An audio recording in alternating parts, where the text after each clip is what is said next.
Why are so many New Yorkers struggling with homelessness, and what can we do about it? Let's learn together.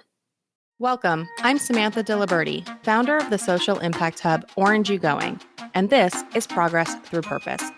Progress Through Purpose helps you discover issues you're passionate about, like the environment, social equality, affordable housing, and more, and makes it easy for you to affect change while connecting with like-minded New Yorkers in person. Learn from experts working on the vital issues impacting the largest city in the U.S. and hear the solutions they propose. Then meet us in person.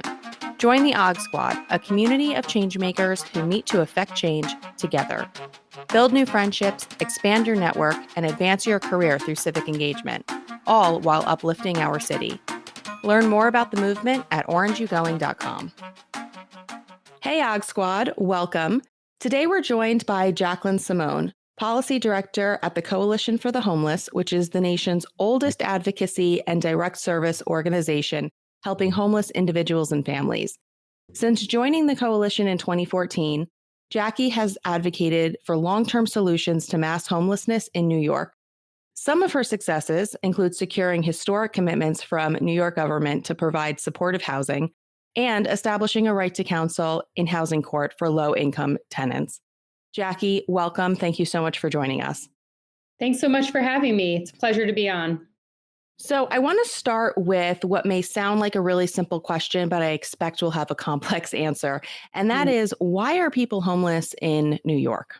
So the main driver of the homelessness crisis in New York and across the country is the lack of affordable housing. Simply put, it's nearly impossible for people with extremely low incomes to afford apartments here, especially. And we all are seeing the impact of, in recent months, the rents in the city have been reaching all-time highs. So even people who have jobs are struggling to pay rent. But for folks who are unemployed or people who are on fixed incomes, including seniors, people with disabilities, and people who are working minimum wage jobs, it's nearly impossible for them to comfortably afford apartments. So we know that a large share of New York City renters are paying more than half of their incomes toward rent. And that means that so many people are just one missed paycheck or unforeseen medical crisis or other challenge away from losing that housing and becoming homeless. So we know that the lack of affordable housing is the main driver of homelessness. And we know that we need to dramatically expand access to permanent affordable housing in order to reverse this crisis. Can you talk a little bit about the state of homelessness in New York City today? You focused a lot on the economic impacts and how people are just one paycheck away. But I think we're also seeing, the average New Yorker is also seeing that seems to be a mental health crisis as well. So maybe you could tell us a little bit more about the state of homelessness and who is experiencing homelessness. Yeah. So I definitely agree that there are people who have mental illness who are homeless. There are also people who have mental illness who are not homeless. But what we know from decades of research is that in order to get a handle on mental health challenges or substance use or other obstacles that people might be facing, they need that basic foundation of stable housing. So I think that, serious untreated mental illness can be a precipitating factor that contributes to someone's homelessness, but also the instability of homelessness can exacerbate these underlying challenges. And that's why we call for housing first solutions. So that means that first you give someone the stability of an apartment so that they know where they're sleeping at night and they have that basic security of a door that locks and knowing where they're sleeping. And then you can wrap supportive services around them. But without housing, it's very challenging to address these underlying issues. So even for the population that we might see on the streets who might have additional challenges, we know that housing is still the answer for that group, but housing with services. But it's also important to note that the people that we see unsheltered on the streets are actually a relatively small percentage of the overall homeless population in New York City. So New York City has a right to shelter, and that means that the city is legally obligated to provide a bed and a shelter for anyone who's homeless and who wants and needs that bed.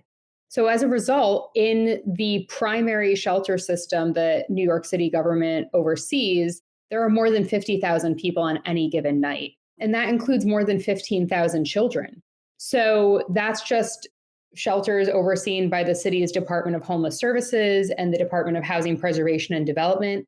But there are also shelters for runaway and homeless youth, and for survivors of domestic violence, and for people who have HIV or AIDS. So, in addition to many private or faith-based shelters. So the population of people who are homeless is actually much greater than what we might perceive just from walking around the city and observing some folks who might be unsheltered. Even though we have that right to shelter and tens of thousands of people are in shelters on any given night, there are still a few thousand people who are unsheltered on the streets or in transit facilities. And we don't know exactly how many people fall into that category. The city does a very flawed point in time estimate that we know underestimates the full scope of that population, but we know that it's at least a few thousand people. And often the folks who are on the streets have tried the shelter system and found that it didn't meet their needs. So sometimes that's because the shelters for single adults who are entering just as an individual, they tend to be placed in congregate dorms where they might be in a large room with a dozen strangers, and maybe they might not feel safe there and they might leave the shelter system for the streets. Especially in the context of the pandemic, we heard of many people who didn't feel safe in those dorm style facilities and felt safer actually sleeping on the streets. So that's why we're calling for safer, more low barrier shelters, which mean that they don't have strict rules like curfews, but also permanent housing for people who maybe don't want to be in the shelter system and people who have been languishing in shelters for more than a year on average. Can you talk about what supportive housing means? Supportive housing is permanent, affordable housing with on-site support services. And that's really the gold standard model for people who have additional challenges. So, for example, someone who has serious mental illness or someone who is dealing with substance use challenges, they might need additional supports once they're in housing to maintain that sense of stability. Again, we know that giving someone permanent housing is that foundation of stability that they need in order to address these other challenges. So that's why housing is the key aspect of this model, but they might also need support services. So there are some supportive housing programs where people are placed in apartments throughout the city and they are connected to a nonprofit that provides case management and links them to other services. There are others where the majority of a single building will be supportive housing, and usually there are also some general population affordable apartments in that building as well. But we think that that combination of permanent affordable housing and support services is really key for addressing homelessness among the hardest to reach population. Can you talk a little bit about the impacts of homelessness? You've mentioned that housing is this foundation. Without this foundation, what other impacts are we seeing on people and families who are unhoused? Sure. So homelessness is a trauma in itself, right? There's often traumatic experiences that contribute to someone's homelessness, but when people are homeless and they don't have that foundation of stability and that sense of security and dignity that so many of us take for granted, it really does have ramifications for so many other aspects of their lives. So, for example, I mentioned that there are more than 15,000 children in shelters on any given night in New York City. But we also know that there are many people who are considered homeless, but who might not be in shelters. So there are families who might be doubled up with other families or friends before they enter shelters or in lieu of entering shelters because they've lost their housing. Maybe their rent got too high, or they were evicted, or they're fleeing domestic violence, and they're doubled up. So if we include people who are in doubled up housing with the people who are in shelters, we know that there are more than 100,000 New York City public school students each year who meet that definition of homelessness. So that's about 1 in 10 of public school students in the city.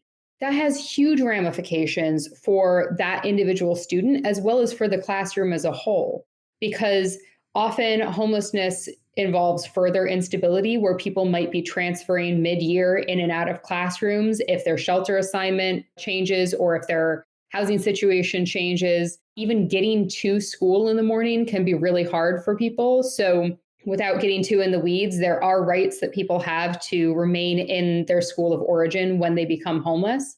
But if you were previously living in, let's say, the Bronx, and you're placed in a shelter in Eastern Brooklyn, that might mean that you have a multiple hour subway commute to school every day. And for many students, even just waking up early and getting to the classroom while they're dealing with the trauma and instability of homelessness is a challenge in and of itself. So we see very low attendance rates for homeless students.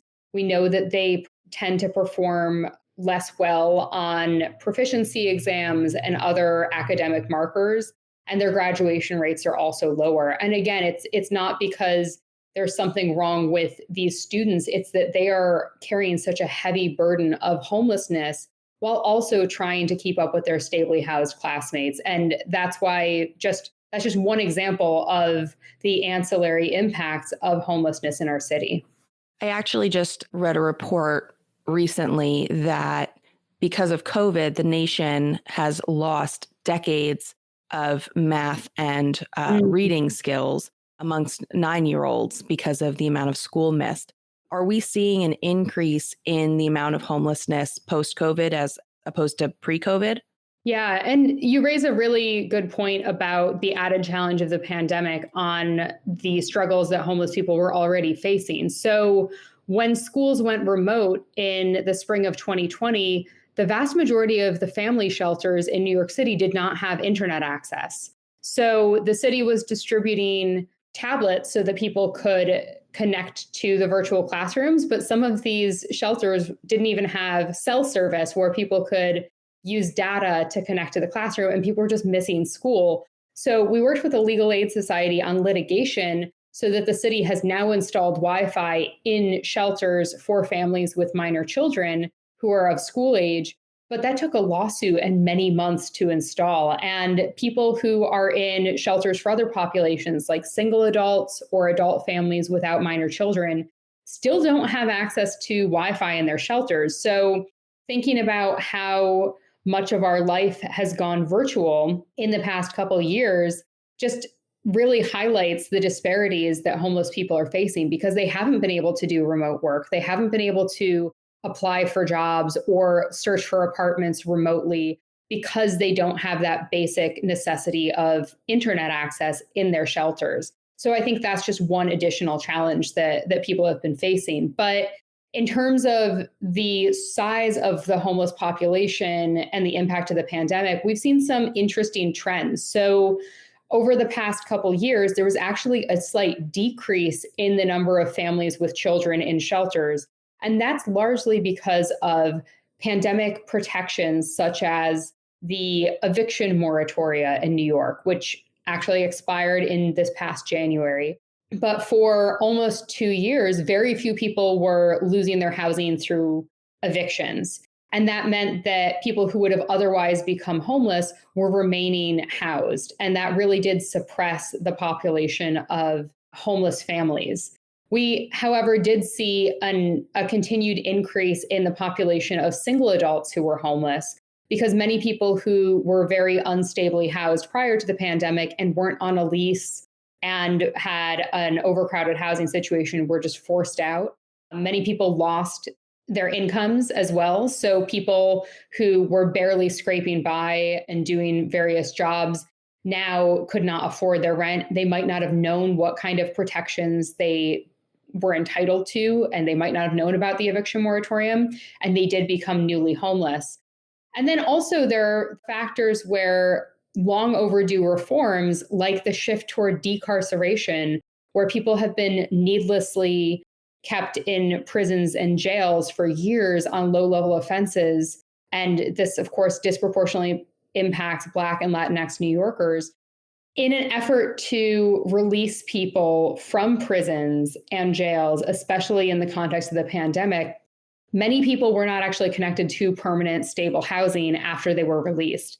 And that meant that too many of those folks went straight from prisons and jails into the shelter system, which is really unstable and is not the best place for people to be reentering society, right? People need stable housing and they need supports. And if someone is being released from prison, that's great, that we should be applauding that. But we need to also, as a society, do a much better job at investing in reentry housing and supports to put people on the path to success. So that was sort of the story of the first few phases of the pandemic, right? Was decreasing family homelessness, but increasing single adult homelessness. But in recent months, we have been seeing increases across the board, and there are a variety of factors. Some of that is that those pandemic era protections, like the eviction moratoria, have expired. Some of it is that emergency rental assistance programs are running out of money. Those are programs that have been set up to help people pay off their rent arrears if they fell behind during the pandemic. And we're also, in addition to these economic factors, seeing an influx of newly arrived folks in New York City, many of whom are recent arrivals from the southern border who are entering the shelter system because we don't have stable housing to connect them to. So at the same time that more people are coming into the system, we're also seeing challenges for people to move out of homelessness because rents are going up. There are administrative delays and staffing shortages that are affecting the ability of people to process the paperwork if they have a housing subsidy to move into apartments. And we just don't have the housing supply that we need in order to help people move quickly from homelessness to housing. So fewer people are moving out of the shelter system and more people are moving in. And as a result, we are seeing an increase in homelessness, as well as an increase in unsheltered homelessness that I think most New Yorkers walking around the city have witnessed for many of the same factors. This episode is brought to you by City and State Media, New York's premier outlet for New York politics and policy. Subscribe to the must-read daily newsletter, First Read, at cityandstateny.com. First Read is the quickest way to stay up to date on NY's biggest political and policy news. Always be in the know. Visit cityandstateny.com to learn more. So you've painted a pretty dismal picture. Where does the Coalition for the Homeless come in? What is your mission and your vision for correcting these issues? Coalition for the Homeless has been around since 1981. So we just celebrated our 40th year. And our strength lies in the fact that we provide both direct services and policy advocacy. So we have 11 direct service programs that meet people's immediate needs. We're doing things like job training for homeless and low-income women, programs for homeless children to make sure that they can get that academic support and keep up in school.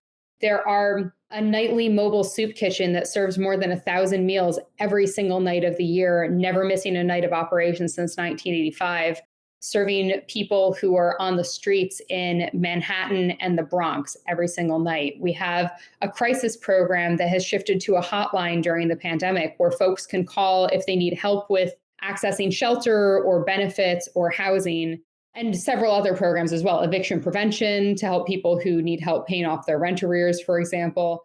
But then the strength of the coalition is that we take the lessons learned from serving about 3,500 homeless and extremely low-income New Yorkers every day, and we use those lessons to inform our advocacy work. So my job as policy director is to identify systemic barriers that homeless New Yorkers are facing and to try to address the root causes of why so many people need to turn to us every day for services. So how can we implore the city, the state, and the federal government to invest in housing solutions at a scale to meet the need so that we can actually put the coalition out of business, right? I often joke that that's sort of my job here is to try to look at the big picture and to reduce the need for our services in the first place.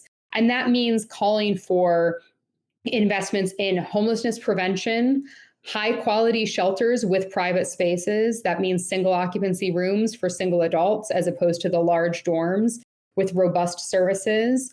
And then more investments in permanent affordable housing. So we want the federal government to step up with universal housing subsidies because right now only 1 in 4 people who's eligible for a federal housing subsidy actually gets it. So we really need the federal government to step up here. But we also need improvements in city and state subsidies. We want broader eligibility criteria and to break down some of the administrative hurdles that people have to jump through. We need more investment in supportive housing.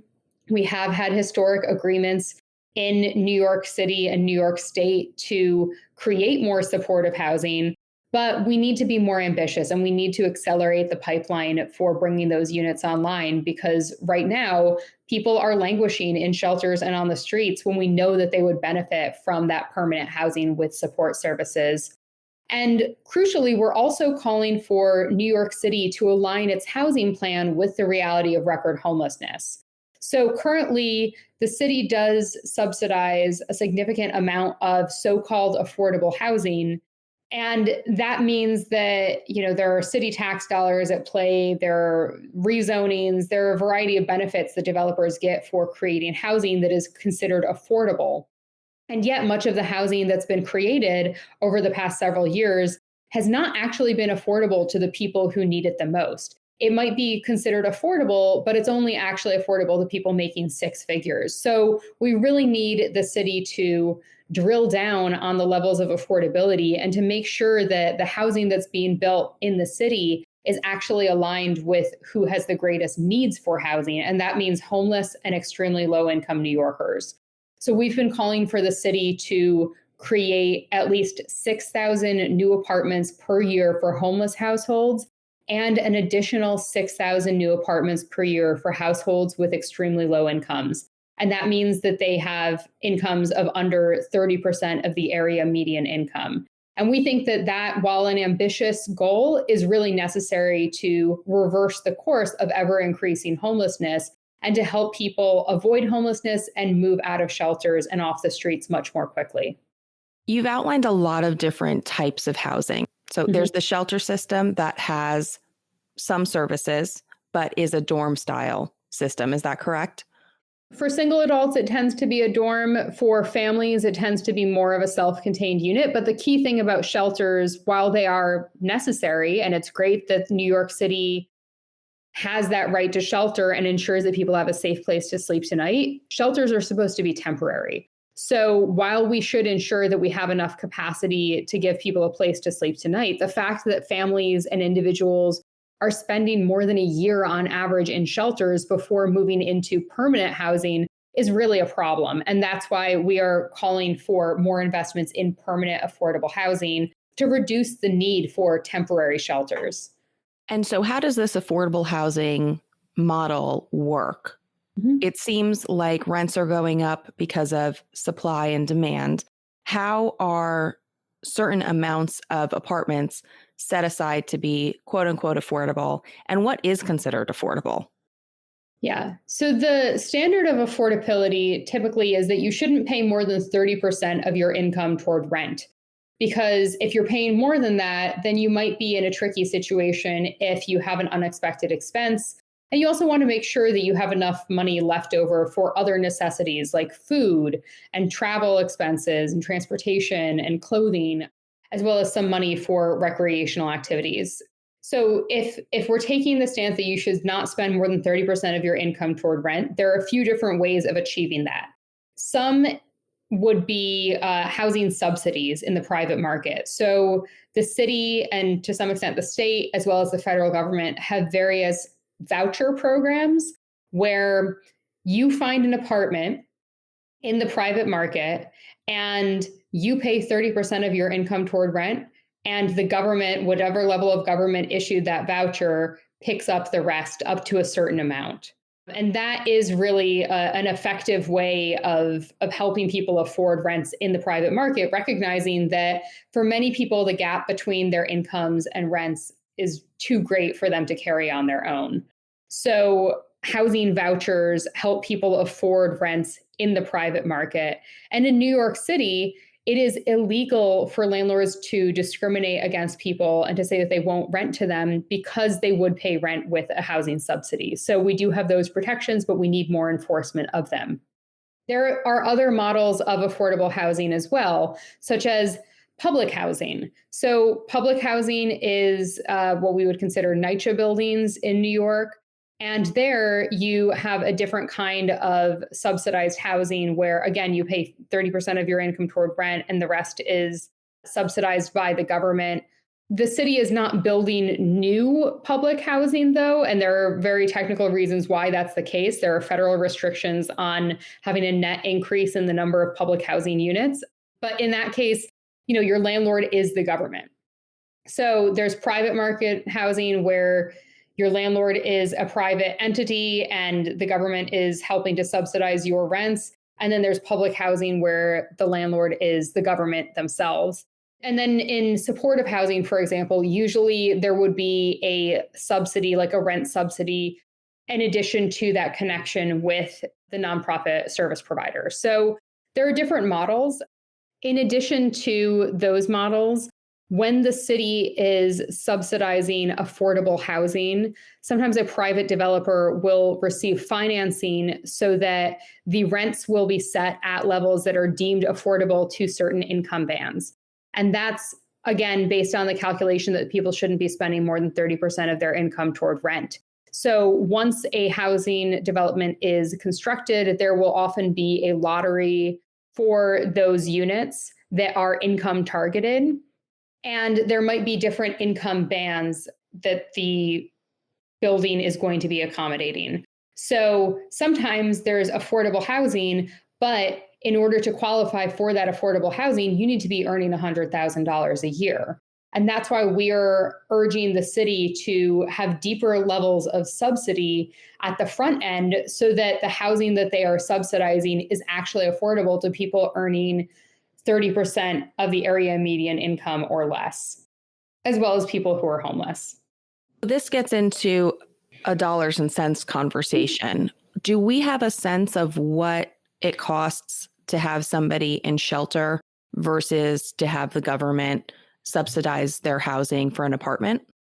We know that although the right to shelter is so crucial, it's not enough. And we need to also create a right to housing in New York City. And I think that we should be investing in permanent housing as well as homelessness prevention because it is morally the right thing to do. And it is an abomination that we have tens of thousands of our neighbors without a home of their own in a city as wealthy as New York. But the reality is that it's also the fiscally right thing to do because we are spending more than $2 billion per year on the temporary shelter system and not nearly enough money on truly affordable housing. So it is very expensive to have someone in a shelter for more than a year on average. And it would actually be cheaper to help subsidize someone's rents in the private market. And that's why, again, I think we should be doing this because it's the right thing to do from a moral perspective, but it's also the right thing to do from a fiscal perspective. What is your call to action for our listeners today? So I think that it's so important for everyone to be engaged with the issues of housing and homelessness, especially at the city and state level of government. I think that many people are not connected to municipal government. They might not even know who their council member is, but that's where so many crucial decisions are being made when it comes to the type of housing that is being created in New York City. And I really do think that we need a groundswell of people recognizing that housing is the answer to homelessness and really speaking up with their elected officials and saying that they want more deeply affordable housing. So again, our goal is for 6,000 apartments per year for homeless households and 6,000 apartments per year for extremely low income households. And those targets will only be achieved if every single neighborhood and every single elected official is stepping up and recognizing that housing is the answer to homelessness. We also do have legislation that can dramatically help people who are homeless or at risk of homelessness that is often being voted on at the city level. So engage with your elected officials, learn more at coalitionforthehomeless.org, and take action and make sure that they know that you want things like anti-discrimination protections and housing for people who are coming out of prisons and jails, right? We have something called the Fair Chance for Housing Act that is being discussed right now at the city council level that would be hugely impactful in helping connect people who have prior arrest or conviction records in connecting to that permanent housing that's so important for their stability and for community safety as a whole. But I think engaging with your elected officials is a really key part of moving the needle on homelessness. and reacting with compassion rather than out of fear and stigma. So if a shelter is opening in your neighborhood, you don't have to push back on that, right? These are human beings. These are our neighbors. These are people just like anyone else who need a safe place to stay. And too often we see community members pushing back and saying horrible things about thinking that people are dangerous or reacting out of stigma and stereotypes instead of recognizing the systemic factors that have led to homelessness and the need for systemic solutions to address it.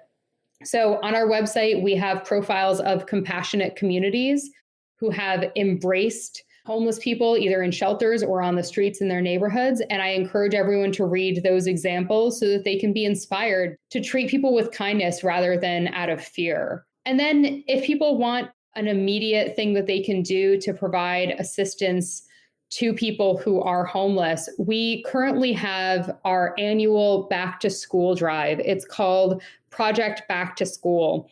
And again, because there are more than 15,000 children in shelters on any given night, and school is starting up, and many of them need essential items like backpacks and school supplies that their parents just cannot afford.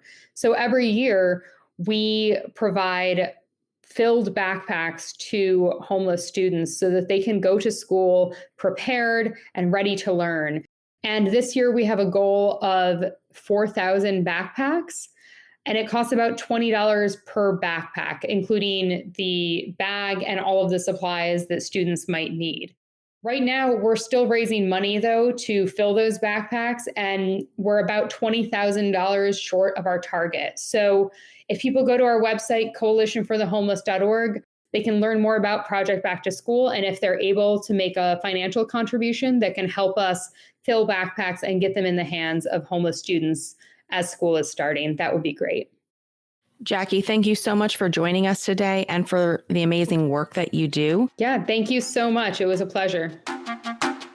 Be sure to check out our next episode where we learn about the impact of religious prejudice. Get the most of Orange You Going, New York's social impact hub. When you join the OG Squad for free, you receive event notifications curated to your interests. Never miss a change-making event. Aren't you going to be there? Are you hosting a social impact event? Post it for free on orangeyougoing.com to reach the most engaged New Yorkers. When you post with us, we promote it to our email list of nearly 10,000 subscribers across social media and on orangeyougoing.com. Let's engage New Yorkers together.